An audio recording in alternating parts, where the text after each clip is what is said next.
Thank you everybody for joining this morning. Hopefully you're have all had a great weekend so far, plenty of rugby. If there's any Welsh fans on here, I'm sure you're extra happy with the weekend. Yep, I'm looking at you, Freya. But moving on from that, thank you everybody for joining today. We're really lucky to have Kelly McNulty join us to talk about a topic that is so outdated and not talking about it. It's ridiculous. Even for myself, this is an area that nobody should be embarrassed about. Nobody should be shy about talking about or having questions. I remember at school, I used to have the first day of my period, every day at school, I would have it off because I was always in pain. I didn't know how to deal with it. And I thought I was the only person that ever kind of went through that trauma or that dilemma. So I'm so pleased that we're talking about it at this kind of age for you guys, so that you can really context. We always talk about how it has all the negative sides of it. Well, actually there's a hell of a lot of things that you can use in your favor for this, and that's why we're really lucky to have Kelly McNulty, who is a PhD student of Northumbria University, and she's studying the effects of menstrual cycles and hormone contraceptive use on athletic performance, adaptation and recovery. She's got a bachelor's in science of science, a degree in sports and science, a master's in science, a degree in strength and conditioning. So I'm pretty sure we are in very good hands to understand this some more and to go away with some great information. So make sure you do have a pen and paper. If you're not somebody who can store everything up here, I'm certainly not. Get a pen and paper so you just take a couple of notes that you can take away with you to start putting into your everyday lives. So Kelly, I'm sure we'll talk about, she's going to be launching a podcast as well, which we know how easy podcasts are listened to around this topic as well. But Kelly's going to lead the webinar today, and she's going to do about a 30-minute presentation. And what I would love to see is we'd have some questions coming into the chat group. If you are, and I understand everybody that this can be quite a scary thing to talk about, or you feel that a question might be really stupid, there genuinely is going to be no stupid questions, because we don't ever talk about it, so then we don't know answers to a lot of things. But if you don't want it to go to everybody, you can privately DM me on the chat, and I'll make sure that we'll get those questions answered at the end. So without further ado, I'm going to pass you over to Kelly McNulty for today's session. Well done everybody for coming on. Yeah, definitely, and thank you, Rachel. I'll just work out how to share my screen again so you can see everything, and then get going. Perfect. So firstly, thank you for inviting me to speak with you all this morning. So I don't want to waste too much time giving an intro, but like Rachel said, I'm a PhD student at Northumbria University, and I'm researching the potential effects of the menstrual cycle and hormonal contraceptive use on sports performance. So today's presentation is going to focus on training like a girl. And what I mean by that is I'm going to briefly start by chatting about the menstrual cycle and what's actually going on. And then I'll highlight why it's something to consider in sport and the effects it might have on your performance and your training. And then I'll go into details about how we can track and monitor our menstrual cycle and the benefits that might have. And then, like I say, we can finish with a bit of a Q&A to answer any questions that you might have. So the menstrual cycle is generally a little bit confusing, and that's because we're not taught about it, or it's something that we just don't talk about. So don't be worried if you're sat thinking, I know absolutely nothing about the menstrual cycle, as you definitely won't be alone. So before I walk you through step by step the whole of the cycle, what are some of the key things we need to know about the menstrual cycle? Well, typically girls experience their first period around the age of 12, 13, but it can start anywhere from the age of 10 upwards. And generally, most girls will have their first period by the age of 15 and a half. And we usually suggest that if you haven't got a period by the age of 16, maybe go and speak to your GP or doctor, especially if you're an active girl, and this could be a sign of overtraining or not getting enough fuel from your food, which can impact your performance and training as well as your general health. So I won't go into lots of detail on that now, but it's just something to really be aware of.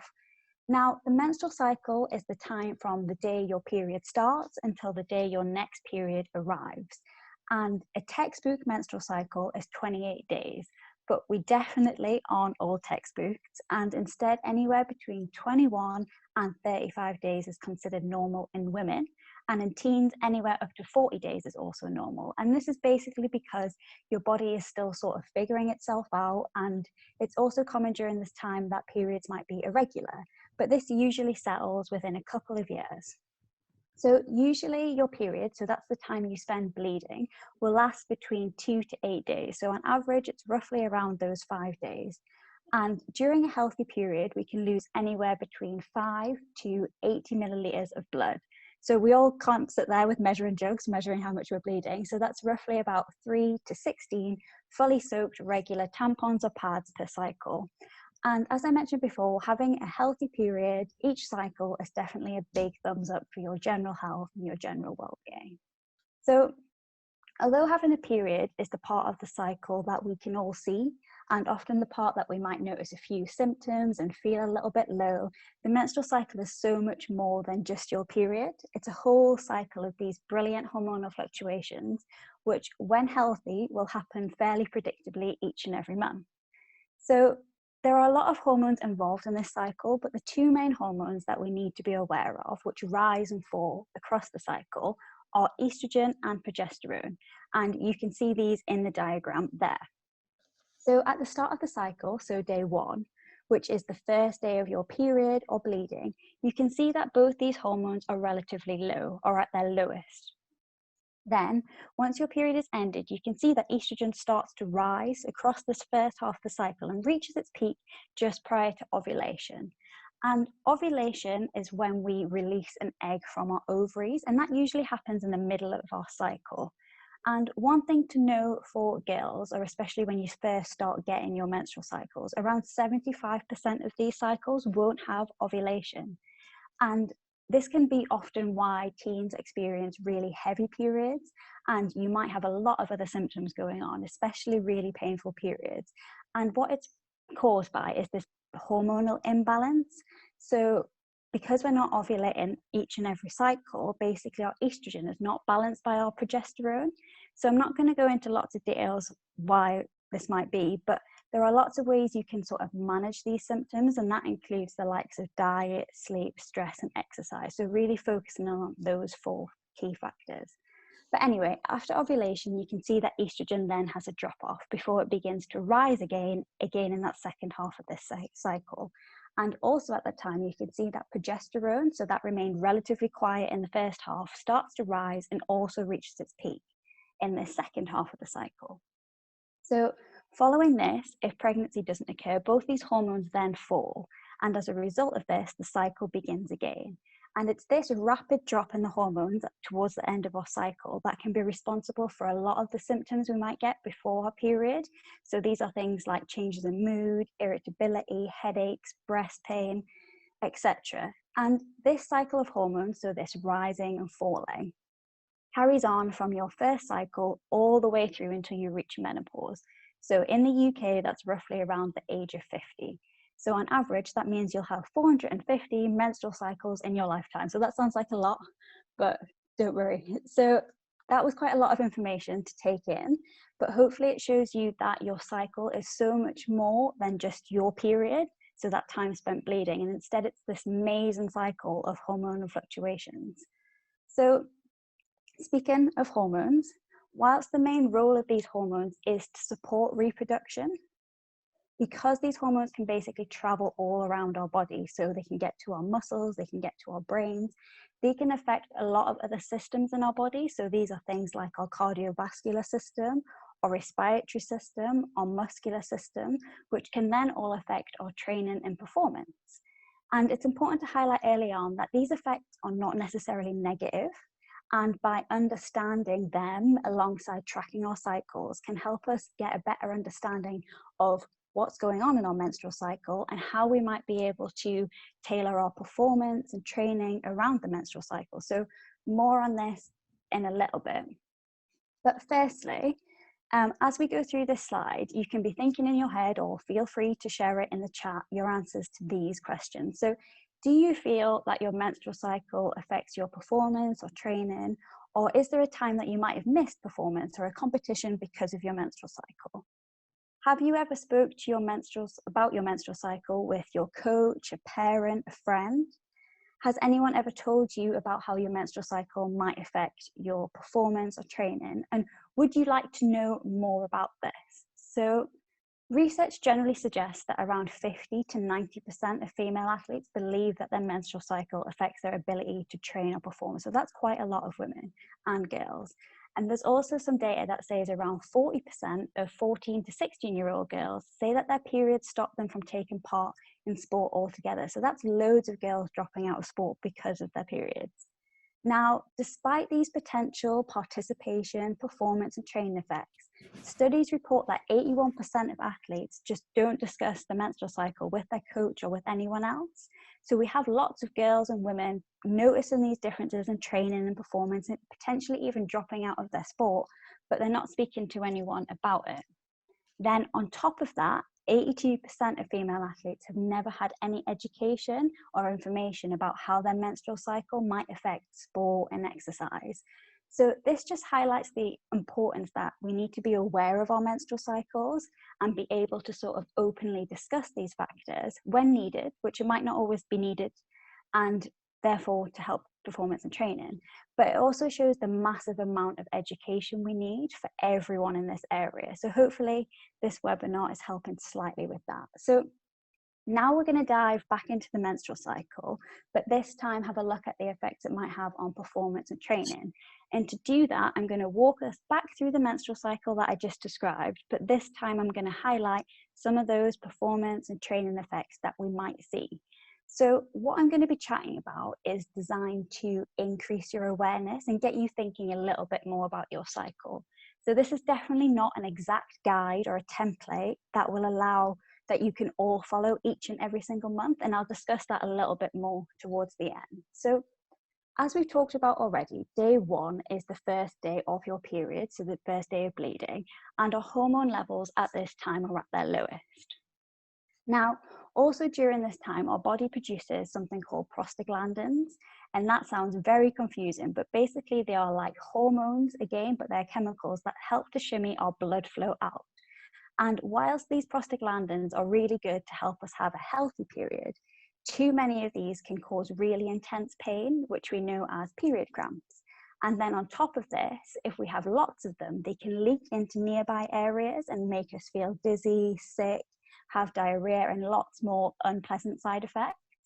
And generally speaking, if you're feeling like this and have got a lot of these symptoms, you might not feel like training or performance, or it might just be on your bottom of your to-do list. But actually, some research shows that moving whilst on your period, so this doesn't have to be a big heavy training session, can actually be beneficial for you in terms of easing some of these symptoms and improving your mood. The key message, I guess, around exercise on your period is that there's no right or wrong way. And what you've got to do is listen to your body and adapt your exercises and activities if you feel it's necessary, or if you're not getting any effects, and carry on exactly what you're doing. So your period is also an inflammation process. And although again, that sounds really confusing, but what we mean is that recovery following training and performance might not be as good as what it normally be across other points of your cycle. So maybe during this phase, you might need to schedule more time for recovery or focus on using recovery strategies, like making sure you're getting enough high quality sleep and eating the right foods, more so in this part of your cycle than anywhere else. So some research also indicates that during this time, you might be at a greater risk of an illness. So making sure to take extra support to your immune system by, again, getting enough sleep and consuming a nutrient-rich diet at this point of your cycle could then prevent any illnesses from occurring. So another thing to consider here is heavy menstrual bleeding. So we know that roughly 30% of female athletes have really heavy periods, and all exercising girls are at a greater risk of developing something called anemia. So there are lots of factors which contribute to this, but having a period is one of them. And if you're a heavy bleeder, you're at that almost greater risk. So some of the symptoms around this include fatigue, lightheadedness, breathlessness, which could obviously then affect not only your general health and well-being, but your performance and training in sport. Now, it's important before you all rush to supplement with iron make sure that you're getting your iron levels checked by a professional. So go to your doctor, go to your GP, because taking iron supplements when you don't need them can also have a massive effect, side effects basically. So another important consideration for active girls is managing our periods, because generally sport is not very period friendly, in that we might have a long training session or a match, or we might have to wear specific kit that could be light colored or even tight. And even changing rooms and toilets might not have period products, or even a period product bin to put our used products in. So it's important to be mindful of this, because if your mind is thinking about leaking or whatever else, it's not going to be thinking about your performance or training. So there are a few products that have made dealing with periods in sport a little easier. So these include menstrual cups and period knickers. So I'm a massive fan of these period knickers, and for me in sport, they've been absolutely game changers and something I would definitely recommend for girls. And they are definitely not like the big nappies that you might be picturing, and are actually probably fairly trendy and stylish and really comfortable. So there are definitely some brands that I use, Modi Body and things, which do teen specific ranges as well, so they're great. And often you might find yourself in toilets without a place to put your period products, which is very common, because actually usually the girls' toilets aren't kitted out with what we need. So there's a product called Fab Little Bag, and I know I have one on my desk, actually there it is. So these are like small sealed little bags basically, that you can pop tampons and pads in after you've finished using them, and then put them in your sports kit or whatever else until you get home and have a bin. And basically they are totally leak proof and smell proof, and they're great basically if you find yourself in a toilet without a period product bin. So they're just a few extra considerations whilst you're on your period in sport. So moving on, you might remember that following your period, estrogen starts to rise whilst progesterone remains low. And estrogen has so many super effects over this first half of the cycle. For example, it can really improve our mood, our confidence, our motivation to train and perform. It can make us feel really energetic, more risk-taking, which is all really great for sport. And this first half of the cycle is also set up really well to support muscle growth and repair. And emerging research reports that if you do more strength training in this part of your cycle compared to any other part of your cycle, you might get better strength adaptation, so bigger and stronger muscles. And there is also some research to suggest that we recover quicker from training in this part of our cycle, a lot quicker than what we do across the rest of the cycle. So that's also something to keep in mind. Also at this point of the cycle, we might be better able to use carbohydrates to fuel our exercise. And basically, this is good news if you're doing any high intensity exercise. So when doing high intensity training in this part of your cycle, you might find it a lot easier than doing this type of training at any other point in your cycle. However, because we are good at using carbohydrate in this part of our cycle, if we're doing really long endurance training, like a long training session, then you have to get really good at making sure you are fueling your exercise correctly. And for some, that might even include some during exercise fueling, because you might find that you need to keep your carbohydrate stores topped up basically.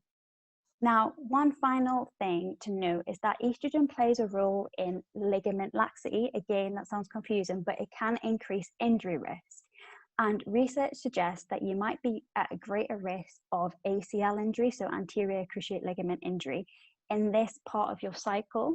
But that doesn't mean you need to stop your training or stop your performing during this phase. But if you are going to be doing exercises that require that rapid change of direction or impact, like a lot of movements in rugby, this might be a time to make sure that you're really adequately warmed up and prepared before you start the exercise to reduce any sort of additional injury risk. But research is very minimal in this, so we do have to be mindful of that. So then moving into that sort of second half of our cycle, so far progesterone, like I said, has been very quiet, but now we see it rise. So when compared to estrogen, progesterone is almost like a very steady, calming hormone, which can reduce any anxiety and promote good sleep, which is great for performance and training as well. However, there is some evidence to suggest that because progesterone sort of has a relationship with the brain, our coordination and our ability to learn new tasks might be reduced at this point in the cycle. So you might notice that you might be a little bit more clumsier or have poor coordination at this point in your cycle compared to any other point in your cycle. But if you're thinking, oh, that happens to me, but I really need to be skillful in rugby, don't panic, because if we know that this is something that we experience or know that this is going to affect us, there is research to say that we can do something about it. For example, a warm-up that includes lots of coordination and agility skills can help us to overcome these effects. So another change in this half of the cycle is our increase in body temperature. So our temperature rises by 0.5 degree usually. So that doesn't sound like very much at all, but actually it's a lot for our body. And what it might mean is that you might feel hotter during your exercise, as this temperature regulation is important. So it can make us stop, or it can make us slow down, or it can make us think exercise is harder than what it actually is. But if you know this and aware of this, you can use cooling strategies to help lower your temperature before you start exercise, which can help, as well as making sure you stay hydrated during your exercise. So finally, research also reports that this part of our cycle, we might be better at using fats for energy during training. And this is beneficial because it might mean that our muscles work for longer without getting tired. However, you might find that recovery takes longer, as the effects of estrogen, so those good effects of estrogen helping recovery in that first part of the cycle, are now lost because of progesterone. So focusing on your recovery strategies, again, so optimizing your nutrition, making sure you're getting lots of high quality sleep, and potentially adding in a few more rest days might be beneficial to some of you. So now we're coming towards the end of our cycle, and like I mentioned before, our hormones are now starting to drop, and these can really rapidly decline.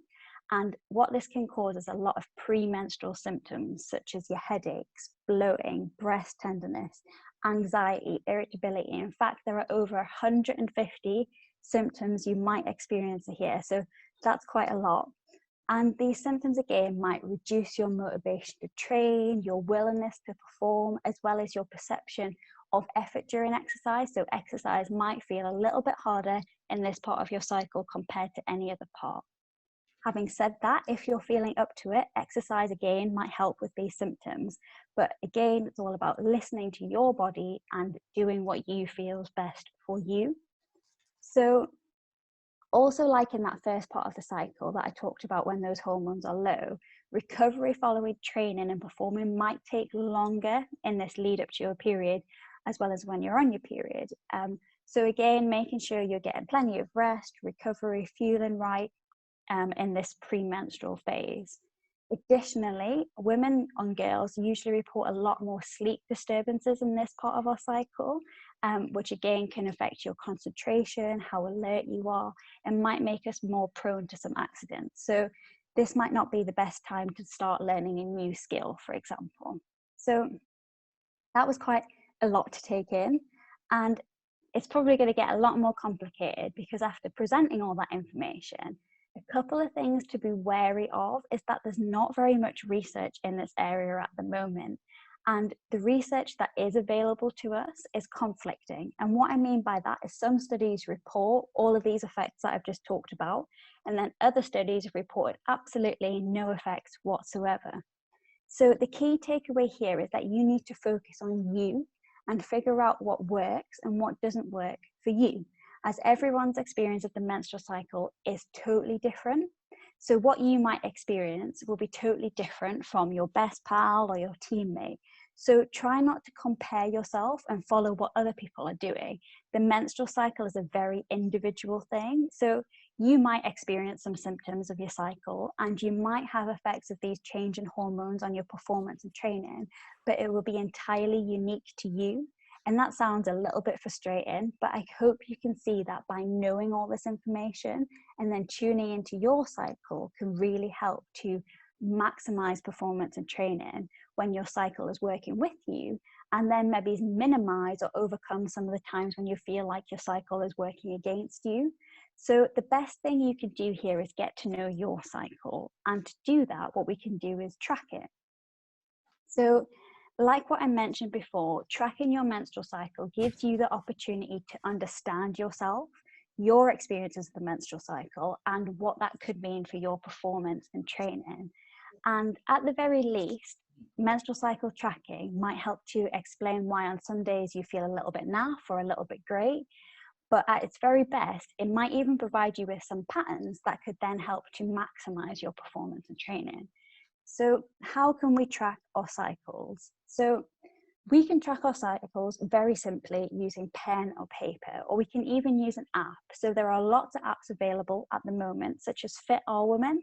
So this is an app specifically designed for female athletes, which lets you track your menstrual cycle and other things like symptoms and training across the entire cycle.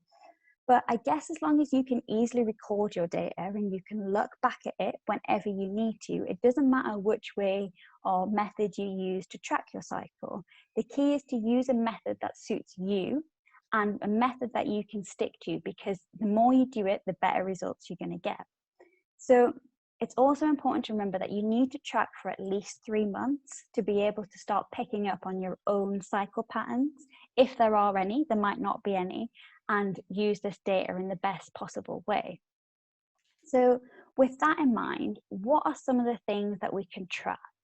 So again, this doesn't have to be complicated, so keep it simple, but it's important to be recording useful information. Otherwise, you're just wasting your time, really. So a great start is to record when your period starts and when your period ends, as well as blood flow amounts. So this could be simply writing spotting, light, moderate, heavy, very heavy, whatever you might be bleeding.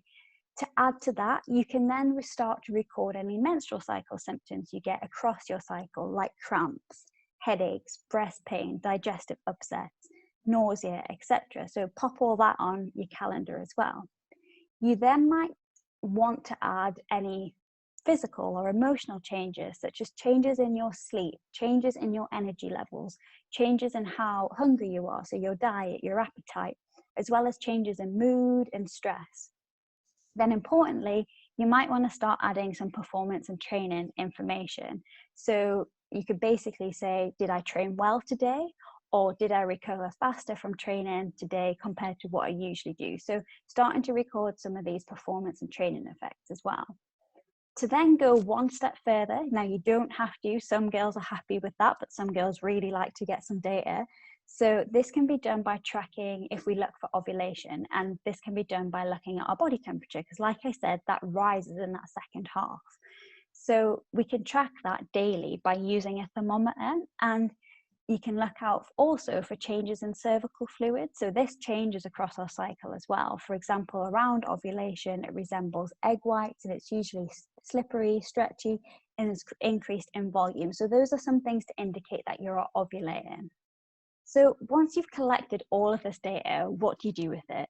So you can then start to use it to detect patterns in your cycle and see if any of these patterns then link to your performance and training.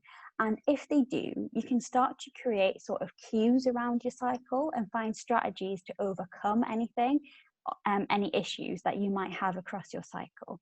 For example, if you're a player who notices maybe a bit of hamstring tightness or a bit of back pain coming into your period, then you might be able to adopt a different warm-up or get a different physio treatment or a different type of strapping or taping at this point in your cycle to help overcome this. Or you might even be able to use these patterns through tracking to really unleash your cycle superpowers. For example, if you're a player who notices that she has really increased energy at this middle of a cycle, then maybe you can schedule some of your big training days then, or just enjoy really smashing your training and feeling great. So I've wrote a blog post all about tracking your cycle for girls rugby, so you can look out for that coming as well. I think it's out later today, which has details that you need to be able to start tracking your cycle and tuning into your body and working with your menstrual cycle, so not against it. Now, before I start talking at you, I want to highlight very quickly that the menstrual cycle is also open to these internal changes. And what I mean by that are things like missing periods, so that's called amenorrhea, or irregular cycle, so that's ovulomenorrhea. Sounds again confusing, but these are especially common in teen years. Again, like I mentioned, cycle figuring itself out, and because you won't be ovulating each and every cycle, like I mentioned before.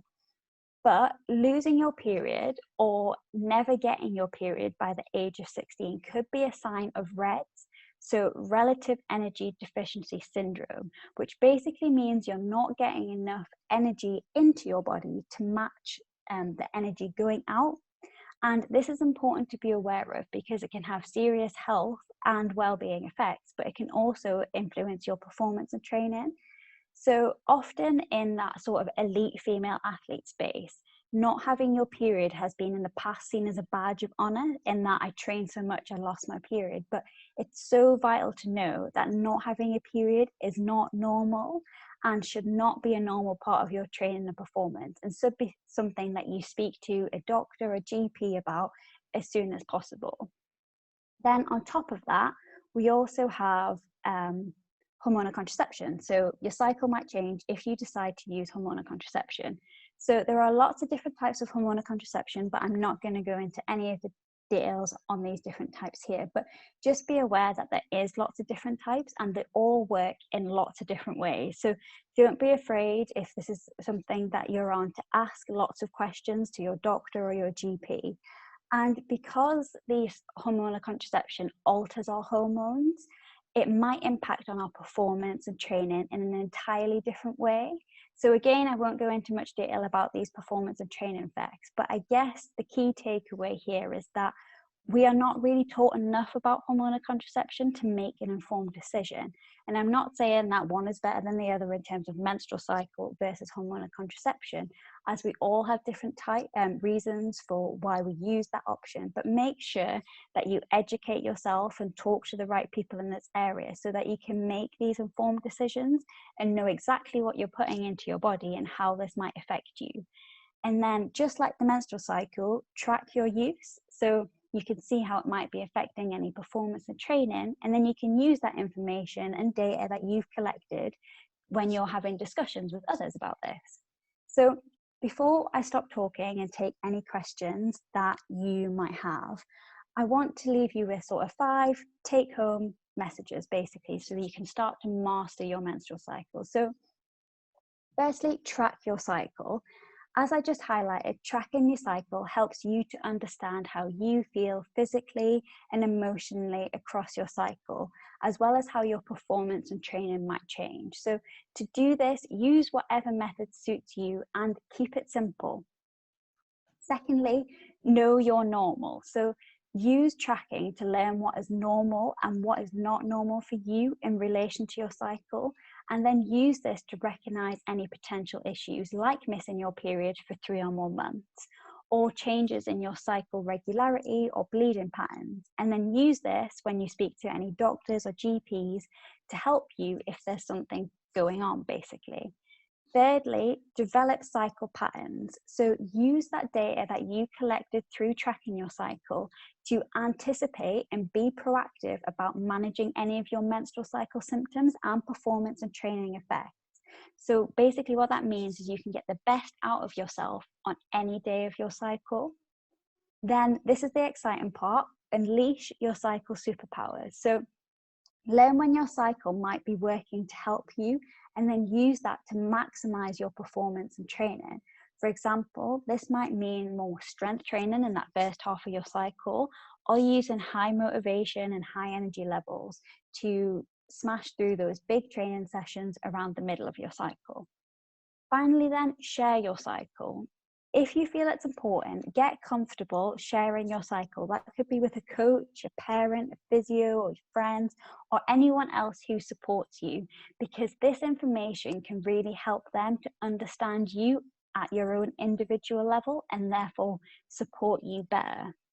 Now, also remember that all of this information is so unique to you. So some girls might really benefit from these 5 key points, whereas some of you will totally breeze through your menstrual cycle and not notice any symptoms or any effects. And that's totally fine as well. It just means that these 5 points probably won't have a big impact on you. but there's no risk involved in menstrual cycle tracking. So it's always worth trying to track your cycle, even if it's just for a little while. See if you notice any effects, and if you don't, just stop. That's fine. So menstrual cycle tracking, like I say, is not for everyone. And there's basically this spectrum to how we can train with our cycle in mind. And wherever you are on that spectrum is totally fine. So acknowledge that and you do you, basically.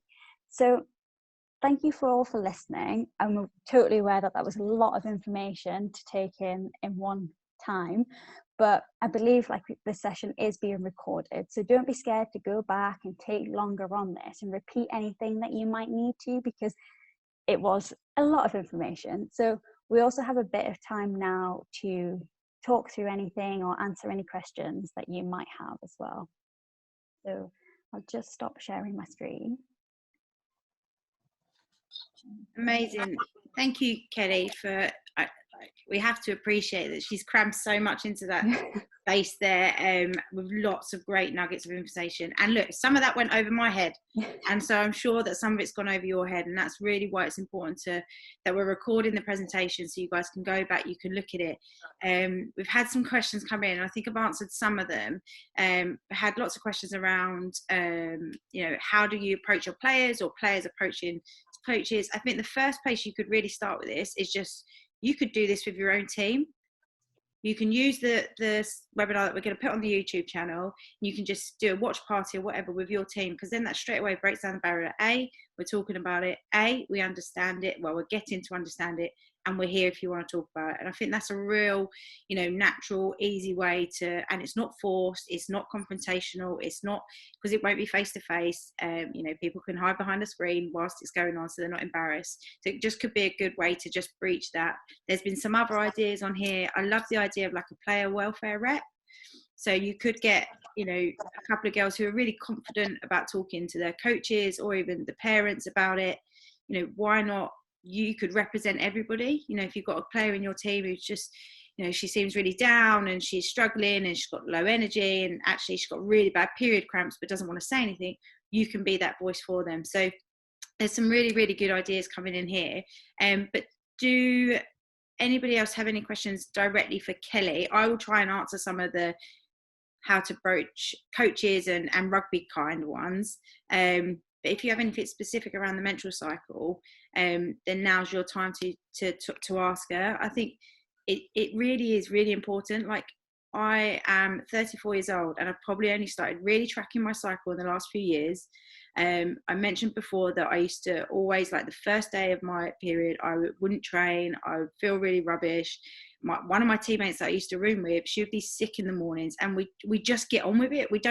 We're not actually addressing it of how to get it to a place where we can use it properly and effectively, and like Kelly said, get those superpowers. So I think it's really, really valuable having you on today. So thank you so much. So guys, we've got about 15 minutes, so get your questions in. Kelly, do you want me to ask you, or? I think I can see a few of them. There's quite a few in there. And Marika, do you want to introduce the guys?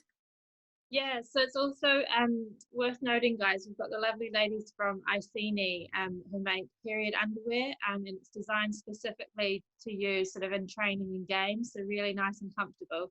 So it's Francesca and Vanessa, so feel free to fire any questions their way as well if you're interested in period underwear. I've used it in the past as well. It can be really good, particularly when you're playing an 80-minute rugby game and you've got your period and you're worried about leaking or not being able to kind of run off it, during a break or whatever. It can be really good. So feel free to fire questions their way too.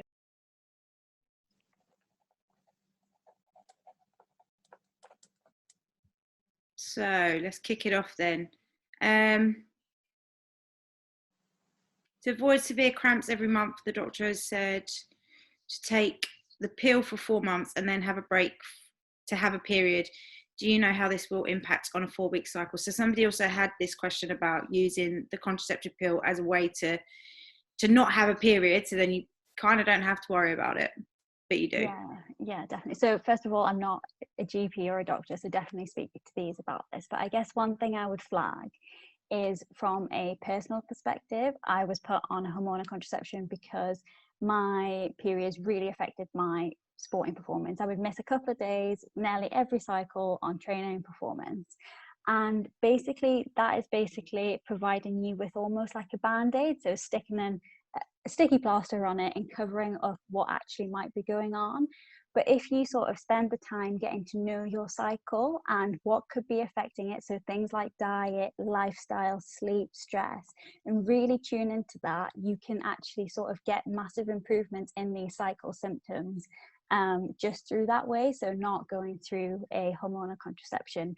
So yeah, I would definitely encourage, if that's your sole reason for going on a hormonal contraception, then maybe think about some of these other ways that you can actually do. But yeah, definitely speak to your doctor or GP about it. Vanessa, this one's for you, around where can I get some information on the underwear, please? So just quickly, I've actually used these. I was sent a pair last month and I used them, and really comfortable, really useful. And I have been in a team scenario where we've been in, because we're England, we're in white shorts, and the girl came on her period during the game and went through onto her shorts. So if you're worried about this kind of stuff, these are brilliant for it. Really, really comfortable, really, really useful, and just make you feel comfortable that you're not going to be showing anything that you don't want to be showing. Right. Thanks, Rachel. I mean, for us, this is why it all came about. I was an international athlete as well, so I had lots of embarrassing experiences where I leaked and it was awful. And then when I had my own children, my own girls, and they're very, very sporty, and Francesca's got a sporty daughter as well, I just didn't want them to go through that. But our knickers are slightly different because we've tailored them for different sports. Yes. So they're cut differently for what kind of sport you're playing. So we've had them tested on lots and lots of people. It's taken 2 years. So for the rugby, the netball, like more game sports where you are changing direction, there's a lot of agility, etc. So they're designed slightly different from other period knickers, but they do last, like you say, my girls that I coach, they play all tournaments all day in them, in the same pair. And it takes away that worry. And I know when you're playing, I've been there, you're worrying, you're thinking, and your mind should be on the game, but you end up thinking about, what's going on there. So, yeah, so that's why it all came about, really, because we've had experience with it and we didn't want our children to have to go through it. Thank you for that. A couple more questions coming in around, this is a really good one. Oh, I've just lost it now. We've got loads coming in. Sorry, where's it gone?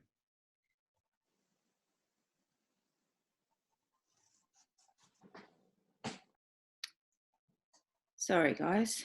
I'm trying to catch all of this. It's a really good question.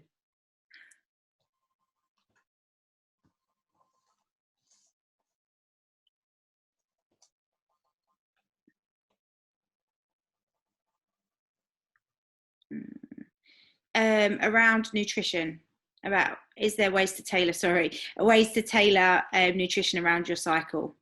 Yeah, definitely. So there is a lot of emerging research in this area to say that it could actually be beneficial to get certain nutrients across your cycle. But when you actually think about how hard that might be, especially so if you're a mom and who has 2 girls, and you might be all at different points in your cycle, and you don't want to start having one meal for some and one meal for the others. So it is really difficult. But just remembering that nutrition plays a massive role in our hormones and how it affects is really key.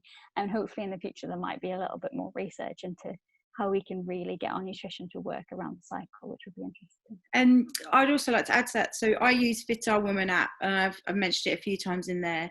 It's really good because it breaks down the cycle, the stages that you're in, as Kelly mentioned. So like in stage 1, my nutrition will be different to stage 2, stage 3, stage 4. And it just gives you some advice that you might need a little bit more carbohydrate, or you might need a little bit more protein. It gives you like little nuggets of information about what to eat, or how to recover in those cycles. Really simple, really easy language, really good pictures as well if you're not a reading person, which I am not. Really, really useful, and it just gives you that kind of insight of how to tailor your nutrition. 2 really good questions again. So around what happens if like your period stops? Is that alarm bells? And is that, are you overtraining and not, what's happening to your cycle then, or your hormones? Yeah, so I think in teens you have to be wary of that your cycles could be a lot more irregular anyway during this point, just because your body's still trying to figure everything out. But if you have sort of come on your period and missed a period for more than 3 months, that could be sort of alarm bells that something else is going on, and that could be what I say, overtraining, or you're not getting enough food to support what your body goes through daily. But then also if you're training and competing, you're probably going to need to eat more as well. So just sort of, if you do have these problems, don't be afraid to go and speak to anyone about it. And it's not normal. Don't let a coach or whatever tell you, oh, it's because you're training. So yeah, just definitely have these conversations. Yeah, absolutely. This is an interesting one. Do you bruise differently at different stages of your period? Yeah, I read that and I thought it was really interesting. And to be honest, I have absolutely no idea, but it's such a great question.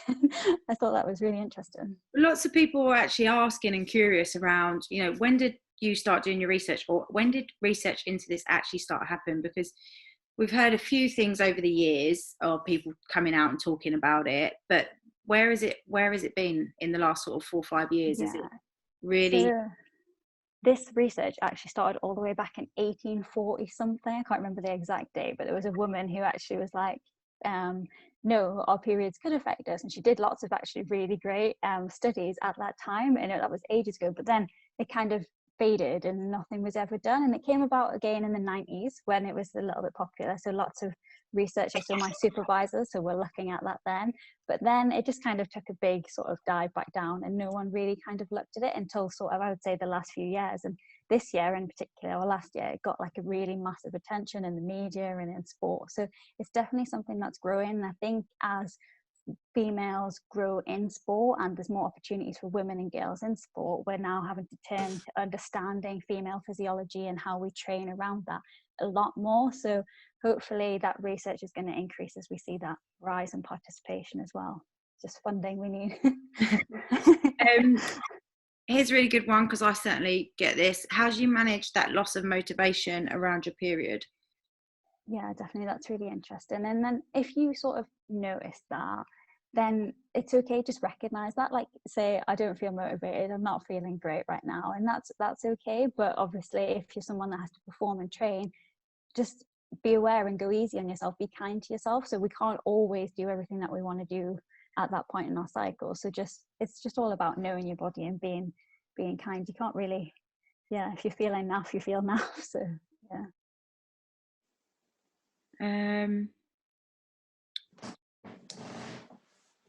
Any more questions? Do you know of anywhere that's doing a menstrual cycle tracking, like questionnaires or anything? Or are you doing any that you want us to fill in and support? No, actually. I have a study launching soon, but actually it's for over 18, so that might not be very helpful. And menstrual cycle tracking, there's a few, I don't know if that means in terms of like coaches and getting a questionnaire as well. I'm not sure. There's a few resources out there as well for that. So definitely there's the apps. I have a questionnaire of a sort of Excel template that girls and women can fill out across their menstrual cycles. I don't know if that's something you'd like me to send or in an email or whatever. So that could be useful for tracking your cycle as well. I think that'd be good. Yeah, if you should share that, we could definitely share it with everybody. Here's a couple of really good questions. So, and I find this one quite fascinating. So it says, how do you coach 30 players with 30 different cycles? It's a bit daunting. Obviously, I have experienced when we're in a full-time professional environment where we all came on the same cycle together. And literally all of us, it was funny how we all suddenly became on the same cycle. When we started, we hadn't. So what can you do to help some of those coaches that, got multiple different cycles going on within their team? Yeah, definitely. So that's such a good question. And I guess it comes down to, you can't really imagine the amount of work that goes into anyway performance and training to then go, oh, we need to train around each individual's menstrual cycle. So that's huge. But I think it's about letting the girls and women take control of that part. So say to them, this is a performance opportunity. Maybe you take a bit of initiative to look at your cycle, track, tell me if you're having any experiences.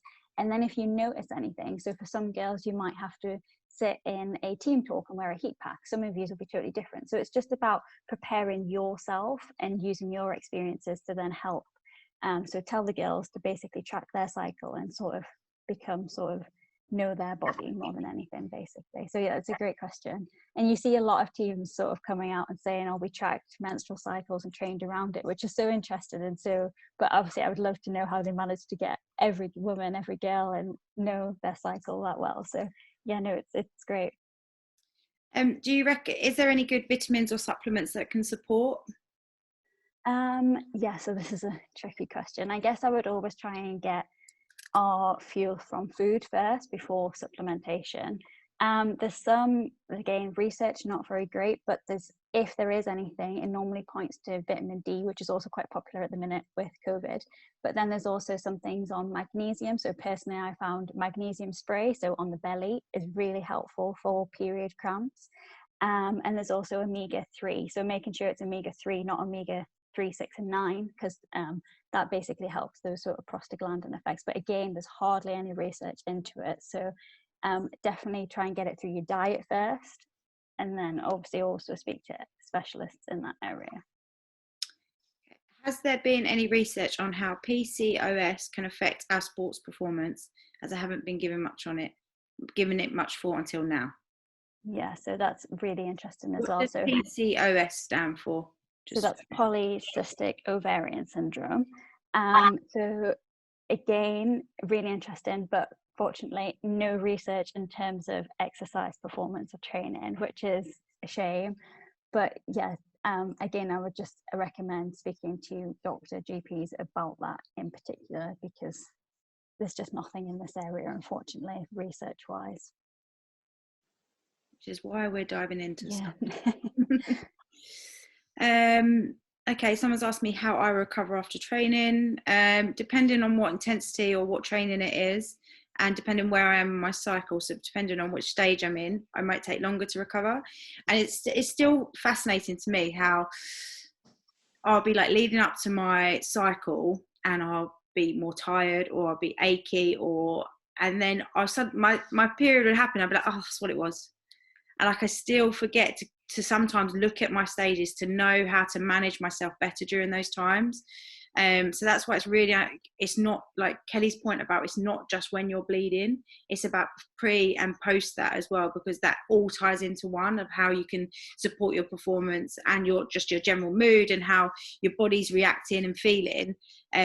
Because as soon as and it's even like, it really affects my sleep. That's a big thing for me, that I know that if I'm restless or I'm waking up hotter than normal, I know that I'm going to be coming on in the next few days. So like, I am aware of those nights, certain things that I need to put in place, that I don't always have a really bad night's sleep. Because if you throw that into a context where, say I'm at a Rugby World Cup and we've got a big game the next day, I want to be sleeping for 8-9 hours, getting the best I can. But if I know that I'm going to be due on, then at least I can find some coping mechanisms. That's why it's so important to just really understand you and what really affects you. And I know for a fact that sleep is a massive one for me. Yeah. So here's someone saying they get hungrier up towards your period yet. And it can also go the other way. Is that right, Kelly? Like, you can have decreased appetite during certain phases as well. Yeah, definitely. Normally around ovulation, you don't feel like you need to eat as much, but yeah, make sure you are. And also, just when the topic of when we were talking about things to help, period pains in particular. So I found heat packs normally work, but you can't all be wearing those, strap hot water bottles to us while we're playing rugby.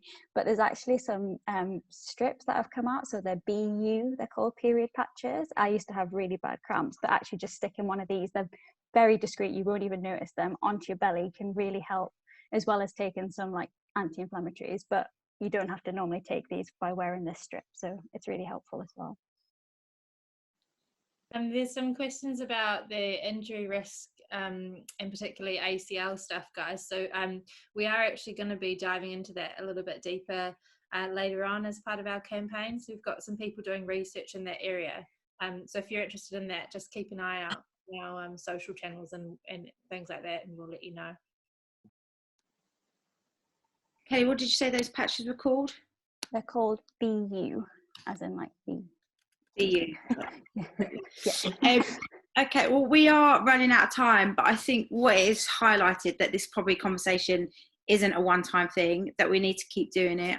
I think, you know, some of the big takeaways from this is about tracking your cycle, about how you get this information to your players, how you can help approach them, or the other way around as well. I think, you know, for me, the more we just start talking about it, the less that this seems, you know, shy to talk about. Really, we just need to keep having these conversations, encouraging these conversations, and the more you're saying things like I'm on my period or this, then it just you know, normalizes it. And the one thing I would very, very highly recommend, do not use it in a jokey way. So like, oh, you're on your period, are you? Because that will be really, really off-putting if someone's using it in that way, because then that suddenly makes you go, oh, I've got to hide my symptoms, or I've got to kind of shadow it. And just be really, really mindful of how we are in those environments. And that goes for players as well. Like, you know, we used to have a running joke with one player, and she actually sat us down and was like, it's not okay, it really affects me. So be really mindful of that. But I really, really want to thank you, Kelly. I mean, we do have some other questions in here, but this will be going up on to our YouTube channel. We will be having another conversation. Hopefully you've got those 5 takeaway tips from Kelly just to really start moving forward. There's some really good coping mechanisms. There's some really good ideas how to track it using the apps. You've got some solutions there about what to wear during playing your sport or training to just make you feel a little bit more secure. So I know this has been a real whistle stop around it, but it's such an important subject that we're not just going to touch on it once. We're definitely going to come back to it. And, you know, feel free if there's some other areas that you want to discuss or go deeper in, then just let us know, and we will try to facilitate that as well. So I just want to say a huge thank you to everybody who's come on today. Really great to see, again, a range of girls, women, coaches, dads. It's brilliant, because actually this affects us every month, every year, and it doesn't just affect the female person, it affects the people who are working with you, your dads, etc. as well. So really, really thank you so much for coming on, Kelly, and Vanessa for sharing the information. It's been really, really valuable. And just one question I want to answer that there's somebody asked about, does this conversation happen in professional settings? In my total professional rugby career, we've never sat down and really dived into it. And probably over the last 4 or 5 years is when we've really started to track it. And that's only tracking to say, yes, I'm on my cycle at the moment. So don't feel like this is like, oh, everybody else is getting this information. Actually, you probably know a lot more than a lot of international players do at the moment. So it's a really, really important subject, and we're so proud to be launching it and to driving it. And we can't thank you enough, Kelly, for coming on and sharing all that useful information. But thank you, everybody, and feel free to come off your mics if you want to say thank you. If you've got some other questions, there's lots of Thank you. Thank you, Kelly. Bye. Thank you. Thank you. Thank you. The Girls Rugby Club, a global project, will be launching with the support of ex-England international and Harlequins player Rachel Burford. A global project is to tackle the negative attitudes towards women in rugby. 1 in 5 players are female, so it's about time that we step forward and occupy our spaces. Putting women's rugby on the same footing as men's rugby. My name's Rona Lloyd. Rocky Clark here. Hey guys, this is Shauna Brown here from England and Brighton. Empowering women globally to be able to connect and push for more.